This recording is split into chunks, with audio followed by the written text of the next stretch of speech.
Riunisce 1700 associati, ci sono feriti e i loro familiari, forze dell'ordine, vigili del fuoco, semplici cittadini. Sono le vittime della criminalità e del dovere, persone che da un momento all'altro si sono trovate con la vita stravolta, cambiata, da ripensare. Dal 3 settembre del 95, quando è successo il mio incidente, il conflitto a fuoco qui a Marghera, sicuramente è cambiata, è una nuova vita. Infatti il motto della nostra associazione, fondata anche da me, è la forza di rivivere. È cambiata, ci sono altre in modo diverso, si vive in maniera diversa, però dico la vita è una e sicuramente va vissuta al massimo. Mirko Schio è medaglia d'oro come vittima del terrorismo con ferita per il dramma, vissuto il 3 settembre 1995, quando rimase ferito durante un conflitto a fuoco con appartenenti all'organizzazione eversiva denominata Legione Brenno.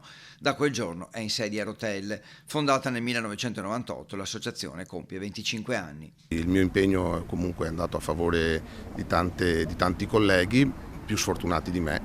Mestre è stata duramente segnata tra gli appartenenti alle forze dell'ordine, ricordiamo uno tra tutti, tra poco ci sarà la sua ricorrenza, il commissario albanese ucciso dalle Brigate Rosse, ma anche Totò Lipiello e tanti altri. E il Veneto ha pagato molto come tributo di sangue. Purtroppo il Veneto, penso come numero di vittime, è al secondo posto dopo la Sicilia come regione. Quindi abbiamo avuto tantissimi, c'è un caso unico in tutta Italia ma in tutta Europa, ci sono i due fratelli Turazza uccisi in un conflitto a fuoco, entrambi a Verona.